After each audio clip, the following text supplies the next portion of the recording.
In 2025, Vanguard reported that the average balance in its defined contribution retirement plans reached $167,970. That sounds like a lot of money. But the median balance was only $44,115. That means the person sitting in the exact middle of the distribution had less than 1/3 of the average. And that difference changes the entire retirement conversation. Because when you hear that the average American has a certain amount saved for retirement, you may instinctively compare that number with your own account and ask, am I ahead? But there is a much more important question. What does the typical American actually have available for retirement? And what does that money realistically allow them to do? The answer is more complicated than one retirement number. And it begins with understanding why the average can be so misleading. Vanguard's 2026 report, based on nearly 5 million participants, found that average defined contribution account balances rose to $167,970 at the end of 2025, while the median reached only $44,115. That gap is not a mistake. It exists because retirement wealth is extremely unevenly distributed. A relatively small number of very large accounts can pull the average upward.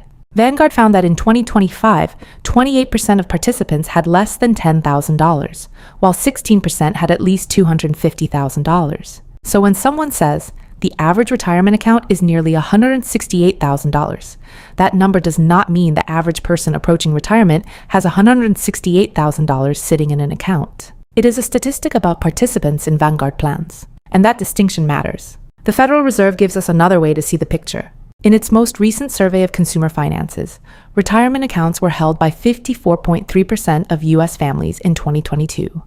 Among families that had retirement accounts, the median balance was $86,900, while the average was $334,000. Read that difference carefully. The average was almost 4 times the median. That is what wealth inequality looks like inside a statistic. A relatively small group with very large balances can make the average look much healthier than the financial position of the household sitting in the middle. And this is where comparing yourself to the average can become psychologically dangerous. Imagine you're 55 years old. You open your 401k and see $180,000. You hear that the average balance is somewhere around that range, and for a moment you feel relieved. But then you ask a different question. How much income can $180,000 actually produce? That is where the emotional comfort of the number begins to disappear. Because retirement savings are not a trophy. They are a source of future income. If you retire at 65 and expect that money to support you for decades, the question is no longer whether $180,000 sounds large. The question is how long it can last, what your housing costs are, how much you spend, what happens with inflation, what your investment returns look like, and whether Social Security, a pension, home equity, or other investments are also part of the picture. The same retirement balance can create completely different lives for 2 different households. One person may have $200,000 in retirement savings, a paid-off home, relatively low expenses, Social Security, and a pension. Another may have $500,000 invested, but still owe heavily on a mortgage, carry expensive debt, and need a much higher annual income. So the number in the account is not the entire retirement plan. It is only one piece of it. And there is another problem that makes the average retirement balance even harder to interpret.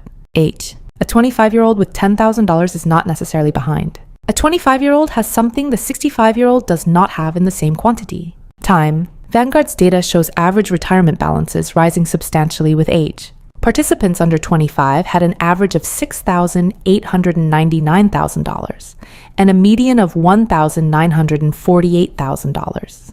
Those ages 35 to 44 had an average of $103,552,000 and a median of $39,958,000. For ages 55 to 64, the average reached $271,320,000 with a median of $90,642,000.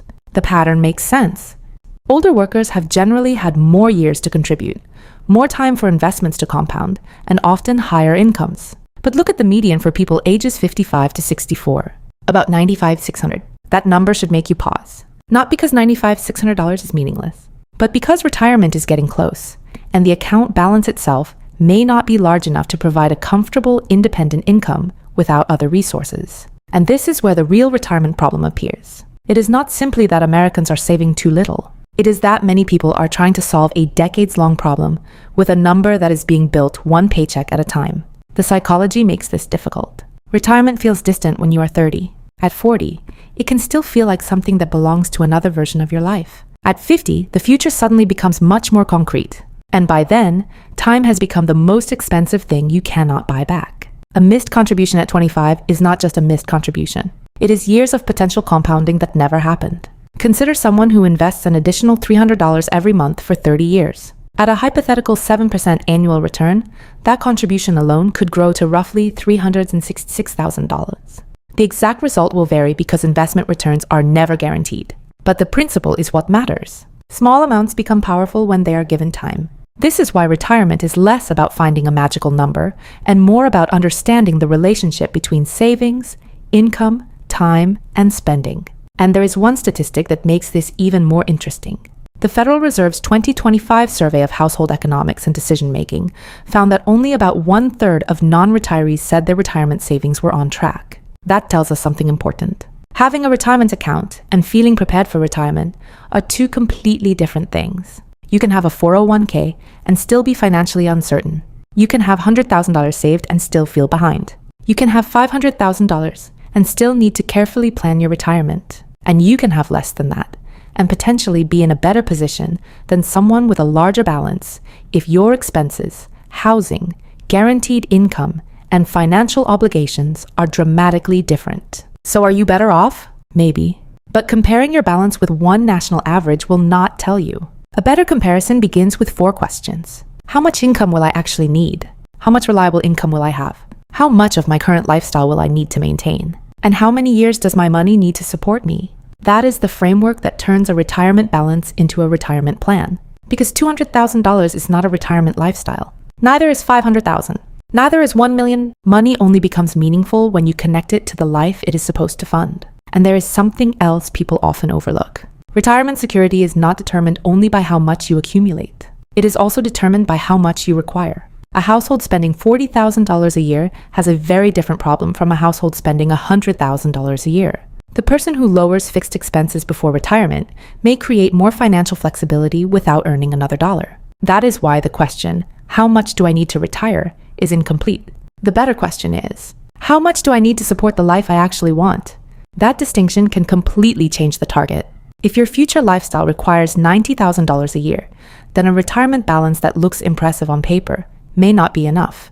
But if your mortgage is gone, your lifestyle is modest, your Social Security benefit covers a meaningful portion of your expenses, and you have additional savings, the same account balance may look very different. This is also why comparing yourself to someone else can produce the wrong financial behavior. You see someone with $1 million retirement account and assume you are behind, but you don't see their mortgage. You don't see their spending. You don't see their healthcare costs.